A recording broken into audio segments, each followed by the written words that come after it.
We have to talk more about Donkey Kong Bonanza. Yesterday was the Direct, and I have to say, Nick, after watching it again, and again, and again, and again, and again, for multiple videos and just for recreational purposes, this might be one of the best Directs ever, I think. I mean, at least, for a game-specific Direct, but honestly, even in general. This Direct was so freaking good, it completely restored my hype after, my kind of tepid reaction to the demo at the Switch 2 event, and I really am more excited forever. I think watching it more now, without doing it on stream, I think I'm more appreciating that this game could really be something special, I feel like. I think they may be doing things here that Nintendo hasn't really done much, if at all, in a mainline game like this.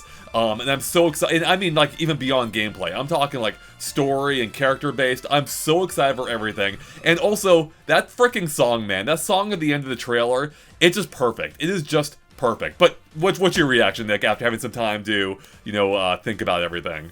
Yeah, I watched it, like you said, again and again and again, just for doing work for the channel and just for, pleasure. But yeah, it was an awesome Direct, right? The pacing was amazing, just what they showed was amazing. And that was my biggest concern, once we got into it, and obviously we saw, Pauline, and then they went through, oh, Donkey Kong can punch, Donkey Kong can jump. I was like, no, they're not going to do this again, right. Just like what they did with the Mario Kart World Direct. I was like, we already know this. This is everything from Nintendo today. But they went through that within, a minute or two, and then they were like, okay, here's the stuff that you guys don't know yet, and that's how a Direct should be. It really was night and day between this and the Mario Kart World Direct. And, because I had that initial hesitation, but they did it perfectly here. They covered the basics, they got out of the way, then they moved into the big stuff. And even to their credit, they opened with a big thing, too. They pretty much immediately showed us Pauline. It's like, yeah, Pauline's officially in the game, which, there were the leaks, so we kind of basically already knew it. But we didn't, it right away confirmed, yeah, she's younger here, which we gotta talk about. Along with the fact that she's playing a major role in the game. To the point that I don't even fully understand the purpose of Oddrock himself, because it seems like even the Direct forgets about it. It's like, yeah, it's just Pauline, forget Oddrock. It's just, that's just, her cover, or whatever it is. She's seemingly forced, I'm guessing she's transformed in some way into the rock, considering she's covered in the Void Code tape. So I guess that's why they did it, but we'll get into the lore stuff later. But this Direct is so freaking good. It really delivered on every front it needed to, and it really seemed like it got people just super jazzed. I myself was concerned, it's like, I've played the game. How can they make it, how can they really blow us out of the water with, that much more beyond what we've already seen, especially with the tree houses and the initial trailer and the gameplay. And they did it. They totally did it. I I didn't doubt. I want to be clear, I never doubted Tokyo Team. Despite my tepid reaction to the demo, I'm like, it's Tokyo. They're probably Tokyo. We don't know for sure yet still, but it seems like it's almost definitely Tokyo. It's like, they're gonna nail it. And it seems like they're nailing it. We still have to play the full game, of course, we don't know for sure, but everything we're seeing here, amazing. Absolutely amazing. I cannot wait to play it more myself and dive into the full thing. So yeah, like you said, the initial reactions, I haven't got to play it yet, but you got to play it. I heard other people playing it, and they're like, I'm not sure about this game. I'm not sold yet. But this Direct was what we needed, right? It showed us all the stuff, why we're going to be playing it, why we're hyped for it. I don't know where we want to start talking about this. Should we start talking about Pauline? Because there is so much in this Direct. I think we have to start with Pauline, which even there is where do we start there? There's a whole lore question. There's the, the story itself. How is she even here? Why is she here? Why is she young? And then there's her gameplay role with her powering up DK through the power of, song and dance, which I love, by the way, the fact that her music is playing a central role. And, I've seen a lot of people wonder, why is she young in this game? And part of it, from a gameplay purpose, but we know Nintendo likes to operate from a gameplay first philosophy generally, in that, that's where they start, then they base everything around it. And just looking at it in that sense, in my, I can see the logic in that they wanted a singing based character accompanying DK. Pauline seems like a good fit for that, because that's what she's primarily known for now, is singing. But, having an adult an adult Pauline riding around on DK might be a little weird. It might not, just look good visually. And so having her be a kid solves that issue. And I think maybe everything is based around that. Or who knows, maybe they work from a different angle in this case. But I do think, there's been a lot of discussion about the lore in this case. What's this mean for the lore? Does this contradict or overwrite the original Donkey Kong game? Because who knows how that fits in at this point. Because, Cranky himself, we've already seen reference that original Donkey Kong arcade game and Mario being a villain. And so that seems to suggest that that's still that still happened. So it's like, okay, so what's going on here? But that doesn't make sense if Pauline's a kid in this case, right? Because she was a full-grown adult in the original Donkey Kong arcade game. I have seen some people suggest that maybe that's a different character. This Pauline's different from that Pauline, in that she was technically Lady in the original arcade game, though she was referred to as Pauline in the NES versions and beyond, including Mario and Donkey Kong. So there's been some interesting thoughts going around, though, Nick, involving her maybe being transformed. Like, this isn't her as a kid originally. This is her being turned into a kid, or some kind of time travel thing. And the strongest piece of evidence I've seen toward this is what she's wearing. Because her clothing, if you look at it, it doesn't fit her. Her jeans are rolled up, her dress or shirt, her top, like, has been torn up, you know, like, clearly because it would be too long otherwise. And that also explains the lack of shoes, because her shoes just wouldn't fit. You can't, like, crunch shoes down, really, right? I'm like, oh my god, that makes so much sense. No, I still don't know if it's a time travel thing, or if she's, like, if she was transformed, you know, into a kid. But I'm curious what your take is on Nick. But it seems to me, at the least, there's been more thought put into this than people may be giving it credit for at this point. Like, it seems like they're going deeper than they had before with, like, Mario lore type stuff. Like, going back to your first point, Nintendo always operates from, like, a gameplay perspective first, right? Like, they'll figure out what works. And like you said, like, having an adult Pauline on DK's back would be kind of odd. But my Odd Rock process... Yeah, Odd Rock, yeah. But yeah, my idea about it is, like, I think they might be going, like, the Dragon Ball GT approach. If you don't know, like, Dragon Ball, or anyone watching doesn't know Dragon Ball GT, they get the Dragon Balls, and essentially they wish Goku to be Kid Goku, so he's, like, less powerful. So that is my thought here, that the Void Co., for whatever reason, got a hold of Pauline, and maybe her singing was too powerful as an adult. So they're like, maybe if we, like, bring her down to a child, and we don't want to kill her, like, that would be terrible, like, but we want to bring her down to a child, she won't be as strong. So that might be the thought process, to make her a child and keep her within this consistent timeline, right? Because it does seem like you said, like, her clothes, they don't fit. So, like, what's up with that? But yeah, I think there's some kind of either, like, time traveling, or the Void Code did something to kind of transform her into, like, a smaller version of herself. Right, but we don't even fully understand where she's even from. We know she's trying to get back to the surface. We know she's 13 years old, and that's about it. But is it the same surface DK's from? Because we don't see her before DK finds her, right?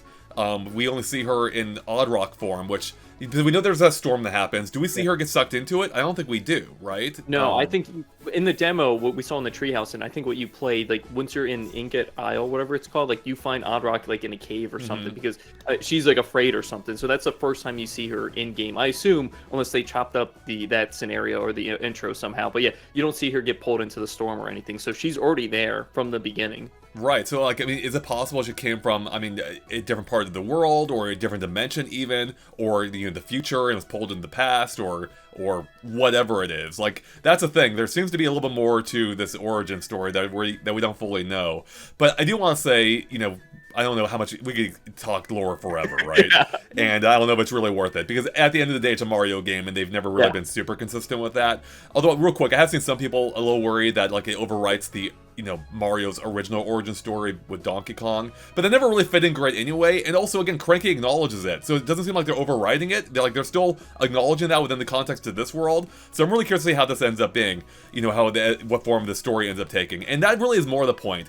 What excites me more than anything, Nick, and maybe, you know, I don't want to get too carried away here, but it's a story, which is a weird thing to talk about in a Mario game. Like, it seems like they're really, or a Donkey Kong game, you know, but it seems like they're really, like, exploring something a little bit deeper here. And I think having that partner character is going to be a central component of that, where you might actually have, for the first time, a character arc in, like, a, you know, Mario / Donkey Kong game, right? Because it seems like there was a new trailer that came out recently, or commercial from Nintendo Japan, where we see Donkey Kong and Pauline dancing together, and we can see, like, Pauline's, like, really initially hesitant before she, you know, starts dancing alongside DK. And it makes me wonder, we might see, like, an evolution of their partnership throughout this, where we already know they have, like, two different goals. Donkey Kong just wants bananas, whereas Pauline wants to get back to the surface, and the planet's core will grant you a wish.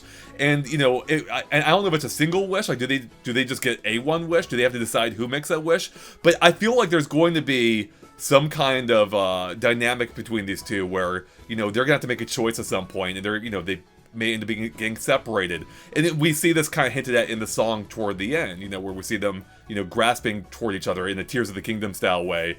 And I don't know, man. I just get the sense like I'm gonna cry at some point during this game, and I kind of like that, like I'm really excited to see what they're doing here. But it's a new kind of dynamic that I don't think we've ever seen. And again, I could be reading too much into it. It could be just like a brief moment they only touch on once in the game. But I really hope there's something like way deeper here, so to speak, that they're like digging at.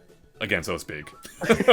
Yeah, no pun intended. But yeah, like the thing with Mario games, we don't really get a lot of the characters, right? Like everyone knows Mario, everyone knows Peach, everyone knows Bowser. Like they're there for their reasons. They've been doing that for the past like 30 or 40 years. So like there's nothing really on the surface like to go beyond that. But a cool thing that we've seen like in the Mario movie is like the rivalry between Donkey Kong and Mario, right? So like I hope there's more of that in here. If Mario is mentioned, or if we see Mario in any shape or form, right? Because like Donkey Kong is now like connected to Pauline, right? And maybe he's trying to protect her from like Mario for whatever reason, right? Like I don't know, maybe there's some goofiness like that, and that just kind of builds up the rivalry of Donkey Kong and Mario, because like they're not main enemies, and I don't think they ever been, right? Maybe in like the classic Donkey Kong games, but they've grown out of that. So I hope we see a little bit of that in this game as well. Yeah, you kind of touched on something interesting there. I feel like the Mario movie, I might make a whole video about this, like, I think it marks almost a fundamental shift in how Nintendo might be presenting their games. I mean, maybe not fundamental, but it seems like it did kind of change the trajectory a bit, where we've seen them focus more on presentation. They've said as much, at least for Mario Wonder,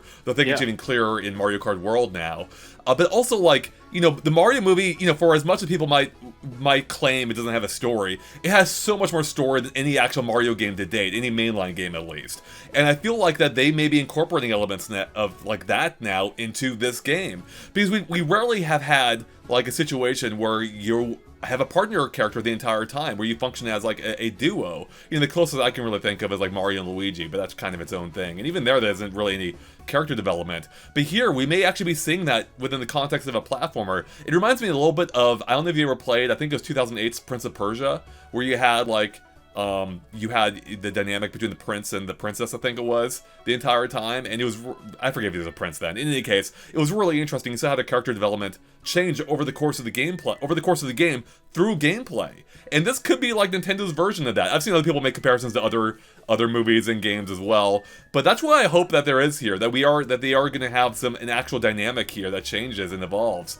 And I think the Mario movie might be might have played a role in that. It's like, yeah, people actually do want story, and going back to having a younger Pauline might be the way to go about that. Because the thing with Mario in the games is like, he can't really change. He's always just like a happy-go-lucky guy, and you can't, you keep changing him over and over, like, who is he, right? So that's why we're kind of stuck with the Mario we know and love. But I think with going younger with Pauline, that opens the door to them exploring more of that character. And even Donkey Kong, we don't really know, like, what age he is here either. He could be a younger type self too. And it could be that they're, we may see their dynamic change with, him being entirely focused on bananas. Well, maybe, maybe they'll open up to like being more focused on Pauline and try and save her and help her get to the surface and achieve her goals, Yeah, like, between the dynamic between these two characters, do you think we'll be seeing a lot of talking between them? Like, in the trailer, we saw, like, just, like, a little bit of... a little bit of talking, and Pauline actually speaks, like, English, but, like, if you look at Voidco, like, they're just, like, talking gibberish that we've seen in, like, Mario Odyssey, right? It's like, hey, yeah, blah, blah, blah, blah, blah. It's like, okay, there's text at the bottom, we understand that, but I don't think we saw DK say anything besides, like, oh, banana, or ooh, or ooh, like, right? Like, I think that was about it. Yeah, and I don't think we will. I think he will communicate primarily through, like, gestures and, whatever sounds he makes, but I don't think he'll talk like actual English or anything, like in the Mario, unlike the Mario movie, I should say. Which I think it is fine. I think it'll be a cute dynamic where they just somehow understand each other despite not speaking the same language. Yeah. Or it could just be that, because I guess the weird thing is, like, Cranky and Donkey can totally understand each other. They speak, the text is English. So, but I don't think we're meant to hear that as English, if that makes sense. So I think Pauline and DK I don't know if they'll lean into that being an issue, or they just inherently understand each other. I'm guessing that's more it. But I'm really curious to see how that evolves, and I think it'll be fun seeing maybe DK pull her out of her shell. Like I mentioned, she was shy initially in that new clip we got, but then she becomes more embracing of her, enthusiastic, stage show nature. So yeah, I can't wait. I love it. I love it. We see that right away when she like picks up the microphone. She seems like a little timid, a little Yeah. shy, and then she starts singing, and that gives like DK his first power. So like, let's talk about the powers, right? Like, you didn't get to play this, or they didn't even show this at the treehouse or the first presentation. No. Like, for the first time we got to see these powers. What do you think of them? Yeah, I was not expecting him to go full-on transformation with these, like straight up embracing these different animals, and I think it's hilarious. I love the character models that came up with for these new powers. Like the zebra version in particular is hilarious.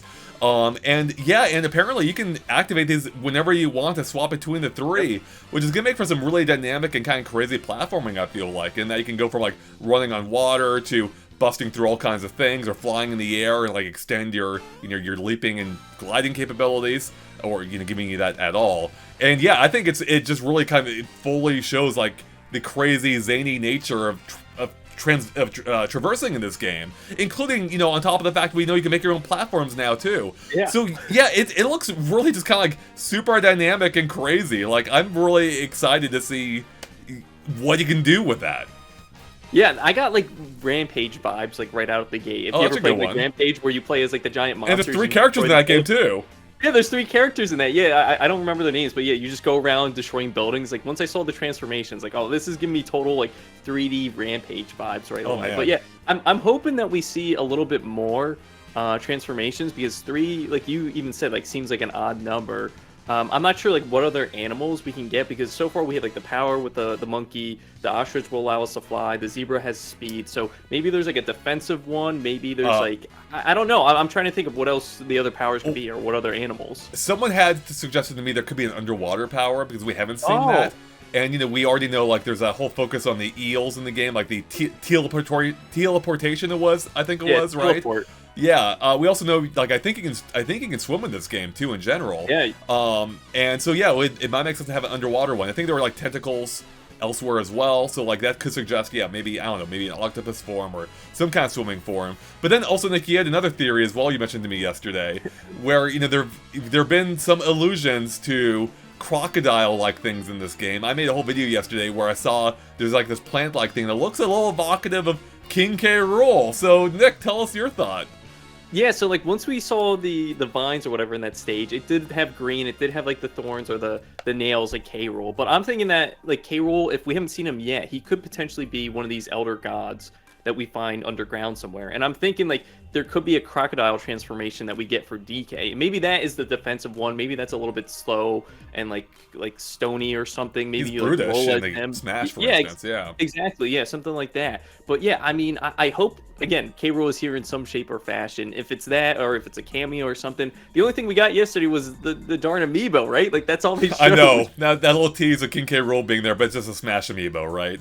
I will say, obviously I love King K. Rool. I would love for him to be here. There are all those little teases and everything, but on the other hand, I feel like if he were to have a big presence, they may have already teased it, but yeah. It could be they're saving it as a surprise too. But I'm inclined to think that he's not probably in the game in any significant way beyond like, little Easter eggs and references or whatever. Though, again, I know there are theories out there based on the skeletal remains we've seen of, like, crocodile-like enemies that maybe they are teasing something grander here. But in any case, whether or not he is here as a 4th form or whatever it is, even if he's not, I have to say, I am such a huge fan of the Voidco Kongs. Like, the character design is out of this world in this game, and I love how I just love the mannerisms and the designs of these new Kongs that, to the point, like, I'm happy with them, Like, I don't need King K. Rool as much as I would like them to appear at some point.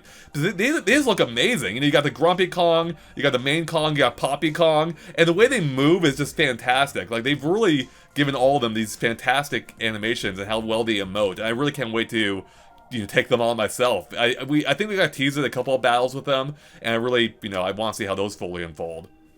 Yeah, I want to see a little bit more like out of these characters. Like you said, the character design is amazing. Like their animation is amazing. I love like Boy Kong takes out like his phone. It's not a phone. It's just like a banana, and there's a button on it, and he's like so animated. Have you seen his posters too? Where it says "mine, mine, mine" for bananas on them. It reminds me of the seagulls from Finding Nemo. Like, oh yeah, mine, yeah. I haven't seen that one yet. But yeah, with these 3, I think we're gonna be fighting them like throughout the game, right? Like Grumpy Kong, we've seen that he like makes the main bosses throughout the campaign. It looks like Void Kong is kind of pulling the strings; he's the head of it. But Poppy Kong, I don't think we've really seen anything from her yet. My thought is maybe she like runs like the challenge levels or something like that. Maybe there's a challenge level where she takes away Pauline, kind of like in Mario Sunshine where you don't have like FLUDD and you have to do some other things without having, yeah, because Pauline seems like she is that kind of like sidekick to Donkey Kong in this. But yeah, we haven't really seen what she is in Poppy Kong's doing in this game yet, unless I missed it. There is a brief snippet during the song at the end of the trailer where we see her. She appears to be like translucent or something, or almost like camouflaged. Maybe I'm misinterpreting that, but it seems like that may have been part of her boss fight, I'm guessing, where she can turn invisible or something. So, but yeah, we don't know what their exact roles are. Like, it's interesting that there's a Grumpy Kong, which sounds a little bit like Cranky Kong. So is there a parallel there? Like, I was wondering, is there a parallel to all the Kongs here? Like, Poppy Kong, based on the name alone, sounds like a pop star, like Pauline, who's not Kong, obviously. But and then I'm wondering, like, the main Kong, is it Voidco Kong, or what do you? Void Kong. Void Kong. What does he have a parallel? Like maybe he's the opposite of Donkey Kong. Donkey Kong, I don't know. Maybe Donkey Kong wants to, consume bananas, so maybe Void's the opposite of that. But he wants bananas too, so I don't fully know. But in any case. Do you think we see any more besides these three, or do you think these are the main villains for this game? Like like in Mario Odyssey, how we had, what's the bunny's names, the Brutals or whatever? The Brutals, yeah. Yeah, it was just the Brutals and then Donkey or Bowser in the game. Right, and Bowser, of course, is the big bad again. That's an interesting thought, but I was wondering that as well. And I'm inclined, again, it gets back to kind of the King K. Rool idea. Like, is he the big one? You're ruling ruling over it all. But I have to say, I think these designs are a lot stronger than the Brutals. So that's why I'm inclined to think that these may be it. These may be the central three. So I feel like their designs and mannerisms are a lot stronger, more diverse than the Brutals were. And that, and for the Brutals it kind of made sense because they were just minions. Whereas here, they're the leaders, the main ones, and that makes, that would explain why they've had so much more attention put onto them, seemingly. Yeah, I wish the Brutals had more of a role within kind of like Mario Odyssey, right? Mm-hmm. Because like it's all about planning the wedding. So I wish they had like specific roles in the planning process for the wedding, which maybe they did, but I played the game so many times, I don't think I've ever noticed it. Like, and they become super easy to fight against. They just throw the hat or whatever, and it's easy to knock them out. My favorite fight against them is like the very end when you're in that like Japanese style area right before the Bowser, or I think it is Bowser's Kingdom. I love that fight. But yeah, I'm looking at like the Voidco right now, or the monkeys right now for Donkey Kong Bananza. And I see the Voidco that he has like this banana thing that he sits on, almost like a I don't know what you want to call it. Like maybe it like flies or something. So maybe there's like a racing segment. I don't know if you know what I'm talking about, but there's like this banana that like floats or whatever that he stands on. I think I know what you're talking about. Yeah. I don't know. There's gonna be a racing involving, that. Wait, what makes you think there would be racing involved though? I'm a little. But because maybe during like a boss fight, because we did see like the Rambi with Diddy Kong and Dixie Kong, and there are the racing segments there. So like maybe that is just one form of his boss fight where you have to like race against him, and then you knock out the banana, which is like his vehicle, and then you go into like a actual fighting segment against him. I don't know if I fully follow that logic, but I like it, Nick. I like it. But yeah, we do. Then we have that segment you mentioned with, DK and Dixie running Rambi. Which, by the way, first off, again, another Mario movie thing is they both have a new updated design with with the bisected eyes, which I prefer myself. I know some people don't. Yeah. But then also there's cute mannerisms with how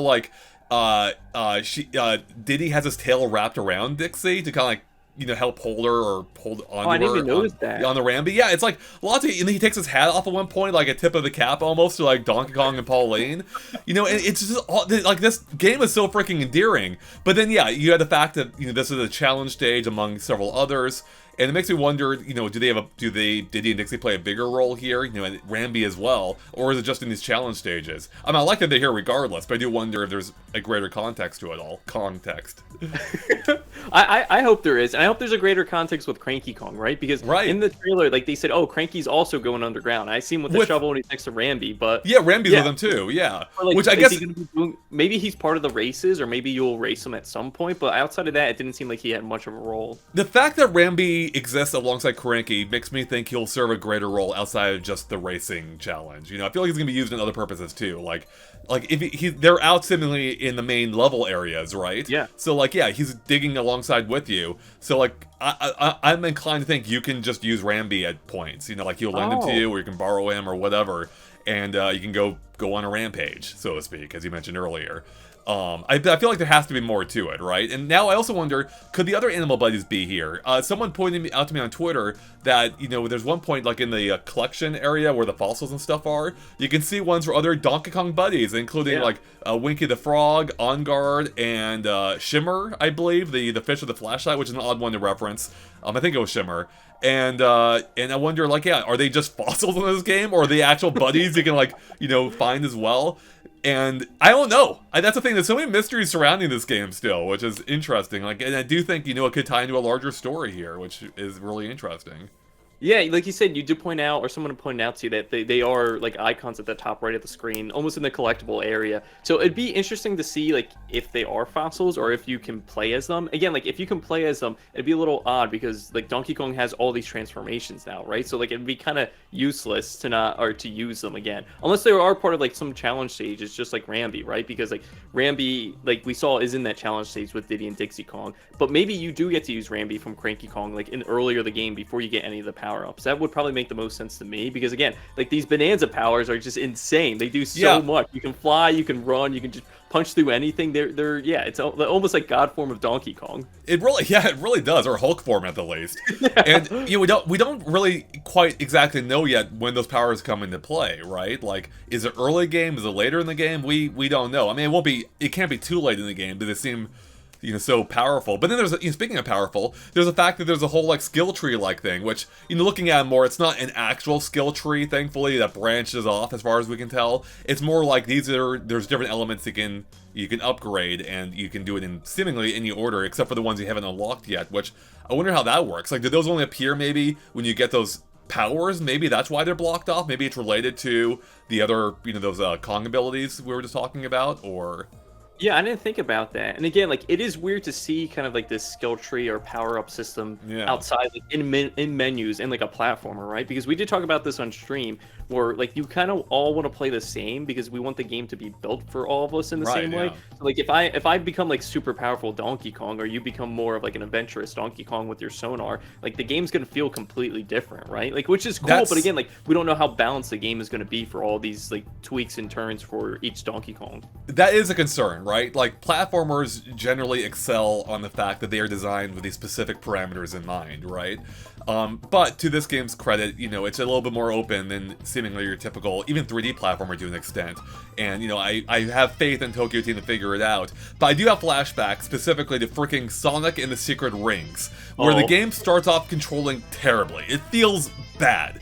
And you have to unlock you have to basically progress and upgrade Sonic over time with a similar skill unlock or upgrade system to make him feel good. So that's also my concern. Like, is DK going to feel terrible initially? Now, I did play it from the get-go. He doesn't feel bad, luckily. So I think they're sidestepping that issue. But yeah, it kind of ties into the whole fear, like, can you make DK OP, or is it going to be 2 weak points? You need to upgrade him in order to make it feel good in this instance, And I don't know, like, can you just break the game by making him too strong in one particular element? It does make it much more difficult to balance a game around this when you don't even know what parameters your characters, your players are going to have, right? So...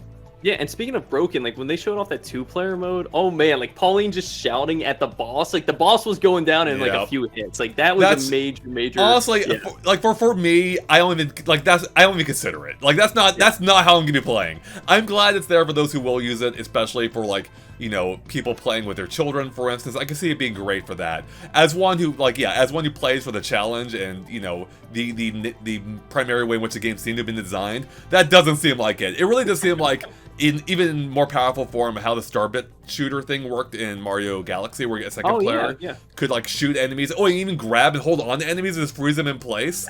So, I won't be playing that way, I'm pretty sure. But, no harm in it existing. Then there's also the assist mode, too, that exists now, where you can make the game even easier if you want that. Which is perfect for people, like, who are newer to games, or just aren't good at them, Yeah, I think they started doing that with Odyssey, because Odyssey, I believe, has an assist mode. Oh, yeah, true. With, like, Bowser's Fury, I believe, has, like, an assist mode as well.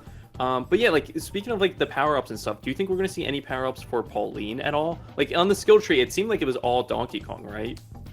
Yeah, I mean, because you don't really play. I mean, you don't play as Pauline herself, really, as far as we know. Like, she's more there as just, you know, kind of it's someone who enabled DK's powers through the power of singing. So I don't know what you could. I mean, even if you could upgrade her, like it would, the effect would still affect Donkey Kong, right? Yeah, it would. Yeah. So I don't know if there really is going to be anything separate for her or not. I would guess probably not at this point, unless it's just for the second player mode, you know, to enhance her the things she shoot, makes the words even bigger or whatever, right? Over the whole screen. That would be something. But yeah, like speaking of upgrades and stuff, like we haven't touched up on costumes, right? Like that was like such a big thing, and that's what I was hoping for because I love dressing up Mario Odyssey. So to see you be able to change DK's fur, DK's tie, I think his suspenders too, and Pauline's outfit, I was like, oh, this is what I needed. This is awesome. Yeah, I like it. I like that's there.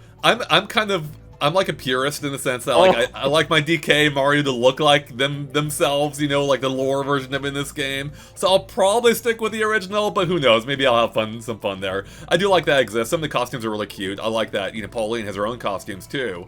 Although those actually seem to be form-fitting rather than her default costume. So. Yeah, like, I guess she went somewhere and they're like, hey, like we'll size you up, we'll put on proper clothes for you now. I guess but so. Yeah, speaking of the outfits too, like they do have like a boost or like some kind of bonus or benefit to them, unlike Mario Odyssey. If you wanted to wear like the clown outfit in like Steam Garden, you can throw that on. Or if you wanted to wear, I don't know, whatever, like the Dr. Mario outfit in New Donk City, it didn't change your gameplay experience at all. But like in this game, we saw on the side, and they had like a level to them too. It said like level 1, maybe you can like breathe longer underwater, which is interesting because like like when I play Mario Odyssey, I just like to wear whatever I want. Especially like on my first playthrough, I think I was like a purist like you. I kind of just played Mario like in his default outfit, and then my second playthrough, I was like, oh, let me just be creative and dress up however I want. Right.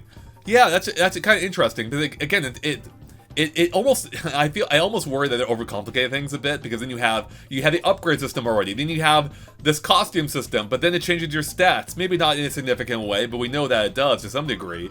And what if I want to use a costume with stats that don't improve the thing I want, you know? And I don't know. I mean, it's probably not a big deal, but it is just, you know, I do wonder if it should just be costumes and not have any stat side effect or anything, you know?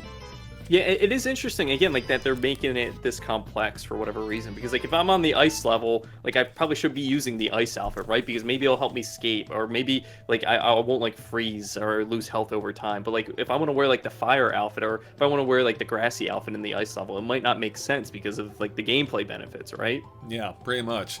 And kind of related to this, I've seen some people say they just turned Donkey Kong into Mario Odyssey.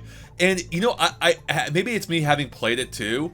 I don't see it though. I mean, obviously there are similarities, like the costumes as we mentioned, and the fact you're in a 3D world, but that's kind of it, you know? Like, the game looks pretty darn different otherwise. You know, yeah, you can jump and, you know, climb things, but the manner in which you do everything in this game just feels pretty dramatically different to Mario Odyssey. And so I'm not quite seeing that comparison. Like, you know, and I've seen people say it in a negative way, and I just don't see it. It's like, no, this game looks pretty much like its own thing to me. Like, it's pretty clearly its own thing. And I'm not worried about that crossover if there is any, you know? Yeah, I'm on board with you. Like, Mario Odyssey is hands down my favorite Mario game. Like, outside of the animation, the costume designs, and, like, the music selection, like, I think that's about it, right? Like, the overall gameplay, it's like when you're playing Mario Odyssey, you're not bashing through buildings or breaking like ground, right? Like, you're throwing Cappy can barely knock over something. Cappy takes over things, right? So again, like, maybe like if you look at the menus, maybe like the UI and some other things like that, there might be some similarities, but the overall gameplay itself, yeah, I don't think it's Odyssey at all. DK is like a one-man wrecking crew. You can go through and like change the entire level, and that's the thing. Mario's about working within existing parameters. DK in this case is about, you know, making the environment work for him. And that's a huge change, right? Like, that's crazy. And that also is like going to be a, you know, a really fun part of the gameplay of like, of how you change the world, how that affects you getting around with your powers you have now and all your upgrades. Like, how this kind of interplay is going to be really interesting to see, you know, I think. And yeah, I'm excited. Also, I wanted to mention one thing. I found it interesting that this game basically is like an inverse of the original Donkey Kong arcade game, where that game's all about seeing how high you can get. You know, that's like, it's got that tagline, like, how high can you get? And this game's all about, like, seeing how low you can go, right? Like, you're trying to get to the plank's core, do as low as you possibly can to have your wish granted. And I think that's just a kind of a fun, like, inversion, you know, so. I love that. And even going back to, like, Mario Odyssey, like, the thing with Mario Odyssey, like you said, like compared to the old Donkey Kong game, in Donkey Kong Bonanza, you're just going down. And Mario Odyssey, you're eventually going up, right? Like, you're going to the moon, which is as far away as possible. So, that's a great again, point. like, it is the complete opposite of these games. Yeah, it really is. Yeah, and also, like, the fact that this game really does seem to have, like, you know, a seemingly, again, it's possible we could be reading too much into what we've seen, but it seems like this will have, like, an actual story, where even Mario Odyssey, you know, that story is still pretty freaking basic by Mario standards. Like, it's only at the ending where they kind of, like, crank things up a little bit by Mario standards, or make it a little bit more interesting than normal. But this one seems like there actually may be character development, you know, for both Pauline and Donkey Kong. You know, Pauline starting off as a shy, timid character, and Donkey Kong maybe learning to love more than just bananas, you know? Also, you touched on the music earlier, too, and we can't ignore the music. Like, for one, all the music we heard in the trailer sounds amazing. Whether it's the recreations or arrangements of, like, classic Donkey Kong Country themes or Donkey Kong music even. By the way, I love the fact that the main song in the game, or at least, you know, one Pauline sings at the end, is the original Donkey Kong music, or also Donkey Kong Country music, or it came back in that, you know, and they made that the motif for the song, but they made it sad now. It's like, man, that's amazing. How did they pull this off? It's so freaking good, and it's so subtle at the same time, but just so well done. But yeah, everything sounds great, even though apparently neither Grant Kirkhope or David Wise is involved from what we've seen, or from what's been reported, which, you know, is a bummer. But on the other hand, like, the music is still amazing from what we've heard. Yeah. Especially, like, Tokyo Team, like, they tapped into something special by adding lyrics to their music. Like, having actual, like, vocalized songs, actual, like, understandable lyrics. Amazing. It started off with, of course, you know, Jump Up Superstar, and whatever the final song was it not Breakaway, something like that, at the end of Mario Odyssey. Like, yeah, the very last song, yeah. And I think they may have topped those, Nick, with this final song, with this song we're hearing here, which I think may be the climactic song of the game. I don't fully know at this point, but man, hearing in this trailer, like, it almost brought me to tears. And I can only imagine how much more it's gonna hit within the full context of the game. I actually said context by mistake. And I can't wait. And I hope there's even more like that, because they tapped into something special, having this amazing lyrical music within the context of these platformers. It's so freaking good, and I need more of this. Like, I hope Nintendo does more beyond just what Tokyo Team's games does. And now I'm even more excited for the next Mario. Like, are they gonna have even more of this with Mario? But I need it. It's so good. Yeah, the crazy thing to think about is, right, like, we're gonna be telling people, oh, I cried over a Donkey Kong game, right? Like, that just sounds insane to talk about. But yeah, hearing that song at the end of the trailer, it's like, oh my god, this might be, like, the end. Like, something bad might happen to DK and Pauline. I hope that's not the case, but again, it might bring us to tears, because, like, this music and this world, it's just, oh my god, everything is just coming together.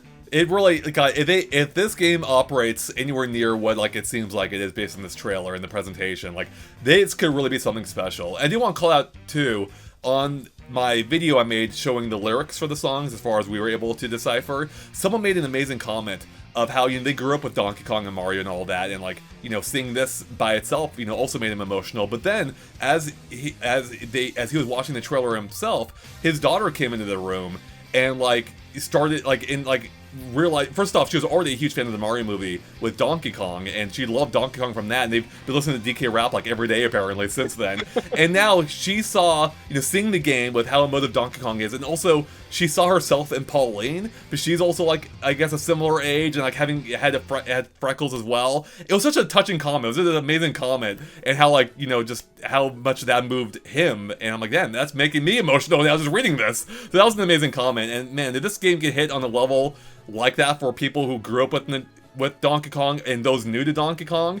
Like, again, I can't believe it. Like, this may actually be, this may be, like, one of Nintendo's most emotional games they've made. It's freaking Donkey Kong, which is incredible. Like I said, like, you're going to be telling people, like, oh, I cried over a Donkey Kong game, and you're going to scratch your head, like, wait a minute, like, I don't think I've ever cried over, like, a Mario game, right? Like, there's, like, again, like, the story of Mario games, it's just, like, Mario goes and gets Peach, like, it's been done over and over again. So to see something here refreshing, it's like, oh man, this is exciting. The only time I will say, actually, Mario Odyssey, by the same team, seemingly, also did make me cry 3 specific points, and they were all music related. The first was when I got to the first main world in the game, the Fossil Falls or whatever. Yeah, Fossil Falls, yeah. Yeah. I had a huge smile on my face. Yeah, I love this area I was like crying from sheer joy. Like, it was so good. Hearing that music, seeing the environment, I'm like, this is amazing. Happened again during the Jump Up Superstar Festival. Amazing. Like, just so joyful, so happy. And then again, at the very end, when you're breaking free or whatever, you know, when you've got Bowser and Peach riding on his back as, you know, in your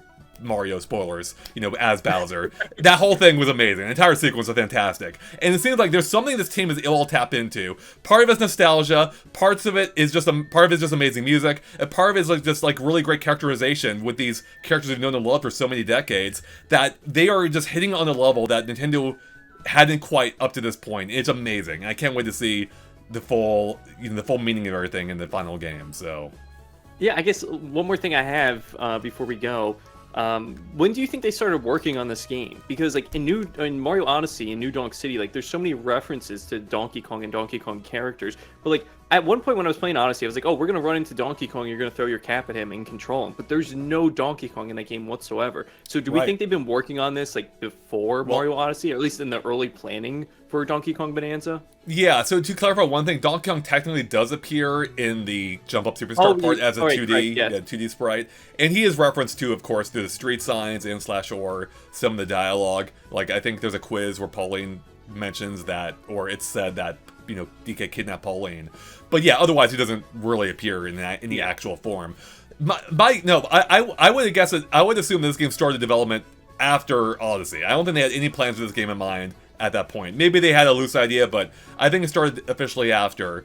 And yeah, I mean, I don't have much more beyond that. Yeah. But I am curious to see how the two are connected. You already had a whole theory video about this. You know, like, is this like a prelude to Mario Odyssey? Is this where New Donk City comes from? Like, does Pauline build it in DK's image? But that then raises more questions of, like, again, how does this tie into these games originally? Because Pauline in Mario Odyssey again acknowledges the events of Donkey Kong where she's kidnapped. So how does that make sense with this new context now, where DK and Pauline are working together? And, you know, which again, maybe the time travel or her converting into a kid helps explain that. Like, this could be a sequel. It could be a sequel to Mario Odyssey where she's just turned into a kid, and, you know, and it still takes place after the events of that game, but maybe she doesn't know that she was transformed into a kid. Like, maybe the whole Odd Rock thing, like, erases her memories. Like, that's, or like at least reverts them back to the point of her being a child then, you know? I hope the sad moment is her becoming like the adult again, and like she has like her memory erased or something from Voidco, and then she goes back to the surface, and maybe she's like told like, oh, Donkey Kong was trying to kidnap you. Donkey Kong was the villain all along. So maybe that's what her memories are, and that's why she's telling you that in Mario Odyssey. I hope that's not the case, because then I'm gonna be heartbroken. Right, but yeah, then there's also the fact, but the whole city seems to be a celebration of Donkey Kong at the same time too. So there is some mixed messaging here. I'm curious to see if they resolve it or not. Now, I know some people are saying already, we touched on it earlier, it's Mario lore, it never makes sense, it's never consistent. But on the other hand, if there were a team to do so, I think it is a Tokyo team, you know? But I don't think we've seen two games that have a, you know, with Mario Odyssey and now this, have more, you know, have a closer synergy possibly than ever before. You know, and we've seen direct references to New Donk City already, with the crates, as you mentioned, have NDC written on them, as well as, like, challenge stages that clearly evoke the imagery of New Donk City. And of course, Pauline, you know, is seemingly based on that version of Pauline as well. So this could be the start of something really new and interesting in the form, you know, in terms of Mario lore. But then again, we've had something similar with Mario Galaxy and Mario Galaxy 2 from the same team again, seemingly. But really, even though one was a sequel to the other, it didn't really, like, there wasn't really any truly direct connection. In fact, the second one almost seems to, like, revert what the first one did. It's still confusing in any case. And yeah, and maybe I'm misunderstanding it myself, but it's not nearly as clear there. So I don't know. I think it'd be fun to be actually lean into some kind of new actual continuity here, but whether or not they actually are, I don't know. And even if they're not, I don't care. I'm curious to see what this story in of itself actually is, you know. And yeah, it's I was gonna say I'm fine if this is like a separate thing, if this is its own contained thing. But at the same time, like I'm cool if it's connected to Odyssey in any shape or form. Because again, Yeah. I keep saying it, I love Odyssey so much, and I'll play It's Odyssey great. again and again and again and again before this actually comes out. Yeah. So Nick, how are you feeling now? After like, are you even more excited than after you were during the stream? Or I guess yeah, just where are you at after talking and thinking about everything? Like, how hyped are you for this game now? Is there anything else?